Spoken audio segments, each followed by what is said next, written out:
नमस्कार.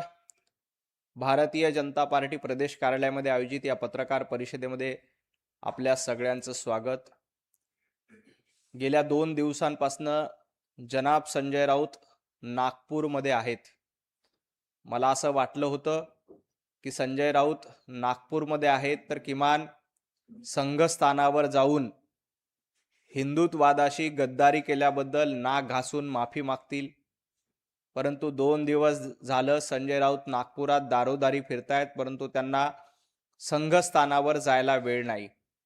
स्वतःला हिंदुत्ववादी म्हणून घेणारे संजय राऊत हे संघस्थानावर जाऊन हिंदुत्ववादाशी गद्दारी केल्याबद्दल माफी मागणार आहेत का? त्यांनी आज पुन्हा एकदा मुख्यमंत्री देवेंद्रजी फडणवीस साहेबांना नागपूरच्या रामरक्षा आंदोलनासाठी सहभागी होण्याचं आव्हान केलं. मुळामध्ये संजय राऊत, तुमचं हे आंदोलन रामरक्षेसाठी नाही तर उभाटाची रक्षा करण्यासाठी आणि पक्षाची रक्षा करण्यासाठी हे आंदोलन आहे, हे महाराष्ट्रातल्या जनतेला माहिती आहे. आणि उद्धवजी ठाकरे देखील नागपूरमध्ये जाणार आहेत. माझं उद्धवजींना देखील आव्हान आहे की त्यांनी 2019ला हिंदुत्ववादाशी गद्दारी केली, बाळासाहेब ठाकरे यांच्या विचाराशी गद्दारी केली. त्यामुळे याचं प्रायश्चित्त जर का उद्धवजी ठाकरे आणि संजय राऊत यांना वाटत असेल तर त्यांनी संघस्थानावर जाऊन नाक घासून एकदा माफी मागितली पाहिजे. तर या महाराष्ट्रातील हिंदुत्ववादी जनता, या महाराष्ट्रातील हिंदुत्ववादी कार्यकर्ते उद्धवजींना माफ करतील. प्रभू रामचंद्रांचं नाव घ्यायचं आणि काँग्रेसच्या दावणीला पक्ष बांधून नेऊन बांधायचा, हे धोरण उभाटा गटाचं आहे. आज तुमचा पक्ष संपत आला, तुमचे आमदार संपत आले, खासदार तुम्हाला सोडून जातात, गळीत गात्र पक्ष झालाय, त्यावेळेला तुम्हाला प्रभू रामचंद्रांची आठवण झाली. परंतु ज्या वेळेला अयोध्येमध्ये प्रभू रामचंद्राच्या मंदिराची प्राणप्रतिष्ठापना होत होती, उद्धवजी ठाकरे आपण मुख्यमंत्री होतात, त्यावेळेला तुम्हाला प्रभू रामचंद्रांच्या मंदिराच्या प्राणप्रतिष्ठापना सोहळ्यासाठी जाण्याला लाज का वाटली होती? फक्त काँग्रेस विरोध करेल, आपली मुख्यमंत्री पदाची खुर्ची जाईल म्हणून त्यावेळेला उद्धवजी ठाकरे रामलल्लाच्या मंदिराच्या भूमिपूजनाला गेले नव्हते आणि आज रामरक्षा आंदोलन करतायत.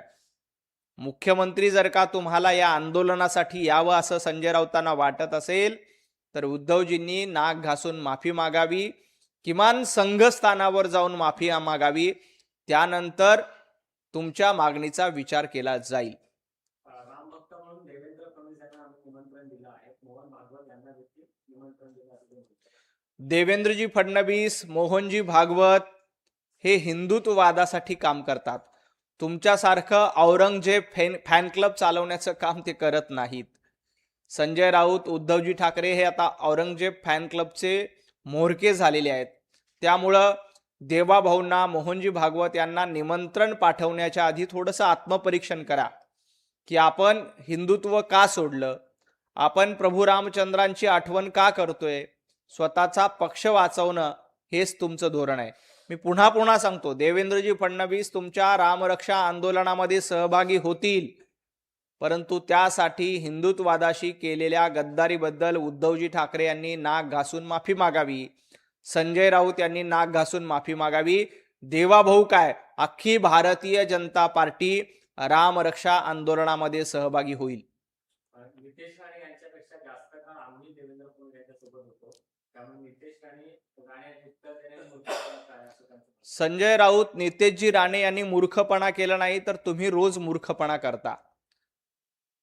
नितेशजी राणेंपेक्षा संजय राऊत देवेंद्रजींच्या सोबत जास्त होते. हा न्याय लावायचा झाला तर संजय राऊत शरद पवारांसोबत जास्त काळ राहतात. उद्धवजींच्या सोबत दाखवायचं, शरद पवारांचं गुणगान गायचं, उद्धवजींच्या सोबत राहायचं, राहुल गांधींचं गुणगान गायचं, हे संजय राऊत तुमचं धोरण आहे. त्यामुळं सर्वाधिक मूर्खपणा कोण करत असेल तर संजय राऊत तुम्ही करता. नितेशजी राणे हे भारतीय जनता पार्टीमध्ये आल्यापासनं एखादा स्वयंसेवक ज्या पद्धतीनं वागतो, ज्या पद्धतीनं हिंदुत्ववादाची भूमिका घेतो, अगदी त्याच पद्धतीनं नितेशजी राणे कट्टर आणि प्रखर हिंदुत्ववादी नेते म्हणून महाराष्ट्रामध्ये हिंदुत्वासाठी लढतायत. संजय राऊत, तुम्ही हिंदुत्ववादासाठी लढत नाहीत, तर तुम्ही औरंगजेबासाठी लढतायत. तुम्ही अफजल खानाच्या दाढ्या कुरवळण्यामध्ये स्वतःला धन्यता मानतायत. त्यामुळे तुम्ही नितेशजी राणे यांच्यावर टीका करू नका. तुमची पात्रता नाही. कारण तुम्ही हिंदुत्व सोडून ज्या पद्धतीनं मी काल देखील उल्लेख केला की गांडूळ ही जमीन पोखरत असतो, जमीन भुसभुशीत कशी करत असतो, अगदी त्याच पद्धतीनं संजय राऊतांनी उभाटा गट भुसभुशीत केला, उभाटा गट पोखरून काढलाय. संजय राऊत हे दुतोंडी गांडूळ आहेत. मुख्यमंत्री देवेंद्र फडणवीस हे लवकरच राष्ट्राच्या सेवेसाठी केंद्रात जाऊ शकतात असं पुनरुच्चार राऊतांकडून करण्यात आला. देवेंद्रजी फडणवीस राष्ट्राची सेवा करतायत, त्यापेक्षा महाराष्ट्राची सेवा करणं जास्त महत्वाचं आहे. संजय राऊत, तुमची इच्छा असेल देवाभाऊंनी राष्ट्राची सेवा करावी, परंतु आधी महाराष्ट्राची सेवा करणं महत्वाचं आहे. 2.5 वर्ष महाराष्ट्राला सरकार असताना महाराष्ट्राला मागे नेण्याचं काम संजय राऊत आणि उद्धवजी ठाकरे यांनी केलं. त्यामुळे आधी महाराष्ट्राची प्रगती होऊ द्या. महाराष्ट्राचं देशात क्रमांक 1चं राज्य झालं की देवाभाऊ योग्य वेळी राष्ट्राची सेवा करण्यासाठी जातील. त्याबद्दल संजय राऊतांनी सांगण्याची गरज नाही, परंतु महाराष्ट्राची सेवा आता जास्त महत्वाची आहे. 2029 पर्यंत देवेंद्रजी फडणवीस महाराष्ट्राचीच सेवा करतील. आणि संजय राऊत, तुमची कितीही इच्छा असली की देवाभाऊंनी दिल्लीत जावं म्हणजे आम्हाला महाराष्ट्रामध्ये धुडगूस घालायला मोकळे, असं होणार नाही. महाराष्ट्रातल्या जनतेनं देवाभाऊंना 5 वर्षासाठी मुख्यमंत्री म्हणून निवडून दिले आणि 2029ची निवडणूक देखील आम्ही देवाभाऊंच्या नेतृत्वातच लढणार आहोत. आणि संजय राऊतांना माझं पुन्हा एकदा सांगणं आहे की तुम्हाला तुमच्या पक्षातला नगरसेवक ठरवता येत नाही हो. भांडूपमध्ये गेल्या 10 वर्षापासून ज्या ठिकाणी संजय राऊत भांडूपमध्ये राहतात, ज्या वॉर्डामध्ये संजय राऊत मतदान करतात, त्या वॉर्डामध्ये भारतीय जनता पार्टीचा नगरसेवक आहे. संजय राऊत, तुम्हाला भांडूपमध्ये तुमच्या वॉर्डामध्ये उभाटा गटाचा नगरसेवक निवडून येता येत नाही हो. त्याला नगरसेवक कोणाला करायचं हे देखील तुम्हाला ठरवता येत नाही. तुम्ही काय भारतीय जनता पार्टीचे पंतप्रधान मुख्यमंत्री ठरवायला निघालात? आपला पक्ष संपत आलाय, आपल्या वॉर्डात आपल्याला उमेदवार ठरवता येत नाही. त्याच्याकडे थोडे लक्ष द्या, त्यात तुमचं जास्त हित आहे. दिल्लीमध्ये जे आंदोलन चालू आहे धर्मेंद्र प्रधानांच्या राजीनाम्याच्या संदर्भात, त्या सोनम वांगचुक यांच्या उपोषणाला एका बाजूला ठाकरेंनी पाठिंबा दिलाय, तर असं संजय राऊत म्हणतात की 20 दिवस झाले तरी या सरकारचं उपोषणाकडे लक्ष नाही, सरकारची संवेदना गेली. सोनम वांगचुक यांच्या आंदोलनाबद्दल केंद्र सरकार निर्णय घेईल. दिल्लीमध्ये आंदोलन सुरू आहे आणि दिल्लीचं सरकार त्याबद्दल योग्य ते निर्णय घेईल. परंतु संजय राऊत, मला असं अपेक्षित होतं की उद्धवजी ठाकरे पत्रकार परिषद घेऊन सोनम वांगचुक यांना पाठिंबा देत आहेत. या जेन झीचे प्रतिनिधी म्हणून आदित्य ठाकरे यांनी दिल्लीमध्ये जाऊन एक 8-10 दिवस उपोषण करावं. संजय राऊत यांनी 8-10 दिवस जाऊन दिल्लीमध्ये उपोषण करावं, म्हणजे जरा बरं होईल. महाराष्ट्रामध्ये रोज उठून पत्रकार परिषद घेण्यापेक्षा संजय राऊत यांनी सोनम वांगचुक यांच्या आंदोलनाला पाठिंबा म्हणून एक 10-15 दिवस जाऊन उपोषण करावं. त्यात जरा महाराष्ट्राला शांतता मिळेल. उद्धवजी ठाकरे यांना जाणं शक्य नाही त्यांच्या प्रकृतीमुळे, तर किमान आदित्य ठाकरे यांनी तरी 10-12 दिवस जाऊन सोनम वांगचुक यांच्यासोबत उपोषण करावं, अशी माझी त्यांना विनंती आहे. 2 ठाकरे बंधू पाठिंबा देण्यासाठी रविवारी शिवाजी पार्कात जाऊन आहेत. त्याच्यावर नाही. आवाहन केलंय की उज्ज्वल भविष्यासाठी विद्यार्थ्यांच्या सगळ्यांनी शिवतीर्थवरती जमावं. नाही, उज्ज्वल भविष्य विद्यार्थ्याचं आहे का नाही माहीत नाही, परंतु आपल्या दोघी भावाचं उज्ज्वल भविष्य घडावं यासाठी ते अनेक दिवसांपासून प्रयत्न करतात. मी मागे देखील उल्लेख केला होता की यांचा प्रीती संगम नाही तर भीती संगम आहे. भारतीय जनता पार्टी महायुतीच्या भीतीमुळे हे दोन्ही ठाकरे पुन्हा पुन्हा एकत्र येण्याचा प्रयत्न करतात. विद्यार्थ्यांच्या उज्ज्वल भविष्याशी यांचं काहीही देणं घेणं नाही. आपल्या दोन्ही संपत आलेल्या पक्षाचं उज्ज्वल भवितव्य काहीतरी घडावं यासाठी हे दोन्ही भाऊ एकत्र येण्याचा प्रयत्न करतायत. याच्या पलीकडे या आंदोलनाला बघता येणार नाही. परंतु एक गोष्ट लक्षात घेतली पाहिजे, सोनम वांगचुक यांच्या आंदोलनाला कोरडा पाठिंबा देण्यापेक्षा आता हे दोन्ही भाऊ एकत्र आले, तर किमान आदित्य ठाकरे आणि अमित ठाकरे या दोघांनी दिल्लीत जाऊन कडक उपोषण 8-10 दिवसाचं करावं, म्हणजे विद्यार्थ्यांसाठी काहीतरी फायदा होईल. विनाकारण 1 तास शिवतीर्थावर यायचं, आंदोलन करायचं, याला काही अर्थ नाही. अमित ठाकरे आणि आदित्य ठाकरे दोन्ही तरुण आहेत, दोन्ही विद्यार्थ्यांसाठी आंदोलन करू शकतात.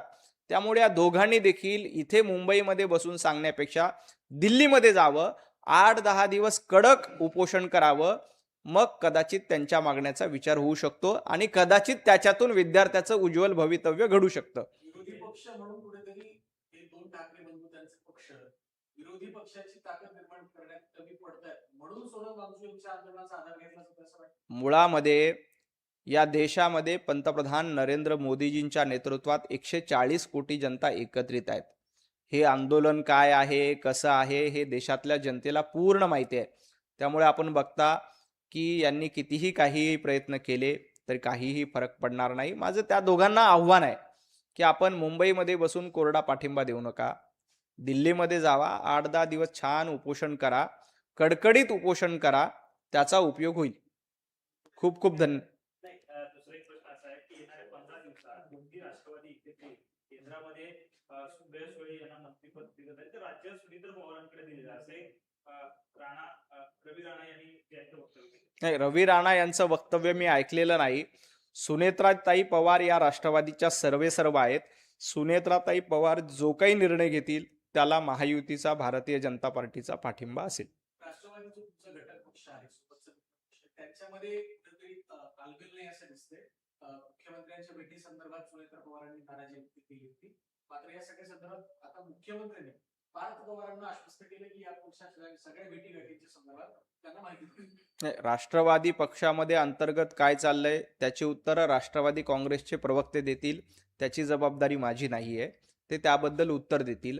राहिला प्रश्न पार्थ पवार यांच्या भेटीचा, तर पार्थ पवार यांनी त्यांच्या काहीतरी कामासाठी भेट दिली असेल.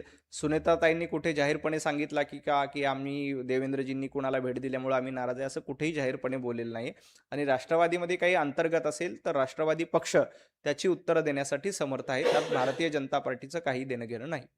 दुसरा एक प्रश्न असा आहे की अर्थ खात्यावरनं महायुतीमध्ये कुठे रस्सीखेच आहे. राष्ट्रवादी अर्थ खातं पुन्हा घेण्यासाठी प्रयत्नात आहे. शिवसेना मात्र एक खातं पुन्हा राष्ट्रवादीकडे जाऊ नये यासाठी प्रयत्न करत आहे. असं काहीही नाही. कुठलं खातं कुणाकडे ठेवायचा हा पूर्ण अधिकार हा मुख्यमंत्री देवेंद्रजी फडणवीस साहेबांचा असतो, मुख्यमंत्र्यांचा अधिकार असतो. त्यामुळं मुख्यमंत्र्यांच्या अधिकारामध्ये किमान इतरांनी हस्तक्षेप करू नये. मुख्यमंत्री योग्य वेळी योग्य निर्णय घेतील, त्याची चिंता इतरांनी अजिबात करू नये. याला जोडूनच प्रश्न आहे की जयंत पाटलांनी आधी विनोद तावडेंची भेट घेतली, त्यानंतर मुख्यमंत्र्यांची भेट घेतली आणि काल पाऊण तास एकनाथ शिंदेसोबत ते होते.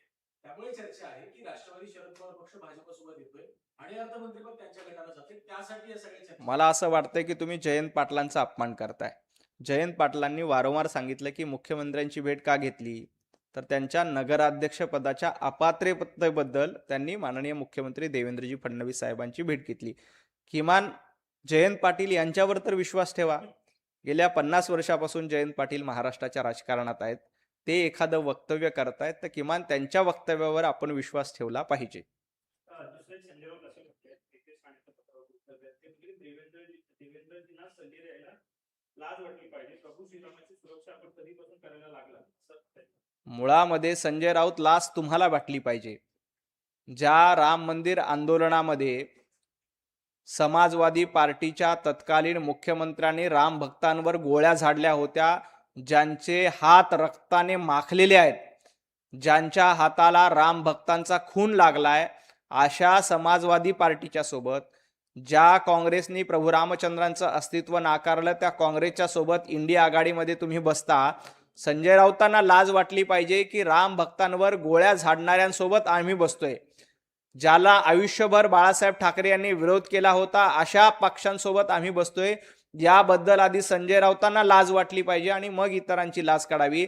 ज्या समाजवादी पार्टीने राम भक्तांवर गोळ्या घातल्या, अनेक राम भक्तांना तुरुंगात डांबलं, तुमचे हात रक्ताने माखलेले आहेत, पण संजय राऊत तुम्ही त्या समाजवादी पार्टीच्या सोबत बसतायत. दुर्दैवानं आता पार्टनर इन क्राईम अशा पद्धतीची भूमिका तुमची देखील आहे. त्यामुळं खऱ्या अर्थानं लाज वाटून घ्यायची असेल तर संजय राऊत तुम्ही वाटून घ्या. गेल्या काही दिवसापासून राज्यात किंवा केंद्रामध्ये दिल्लीमध्ये अनेक बैठकांचं सत्र पाहायला मिळतं. त्यामुळे एक वृत्त समोर आलेलं आहे. पुढील 1.5 महिन्यात राज्यात आणि केंद्रात मोठे फेरबदल जे आहेत त्यांचे संकेत पाहायला मिळणार आहेत. सूत्रांची माहिती नेहमीच अशा पद्धतीने येत असते, परंतु आपण लक्षात घ्या, दिल्लीमध्ये देखील स्थिर सरकार आहे. आमच्याकडे स्पष्ट बहुमत आहे दिल्लीमध्ये आणि विश्वासानं सांगतो की 360 खासदार लागतात महिला आरक्षण विधेयक मंजूर करण्यासाठी. सुप्रियाताई सुळे यांनी देखील त्याबद्दल आपल्याला संकेत दिलेले आहेत. त्यामुळं महिला आरक्षण विधेयक देखील मंजूर होईल. केंद्रातलं सरकार मजबूत आहे. राज्यामध्ये तर 2/3 बहुमत आहे. त्यामुळं तुम्हाला अपेक्षित असलेला कुठलाही भूकंप ना केंद्रात होणार आहे ना राज्यात होणार आहे.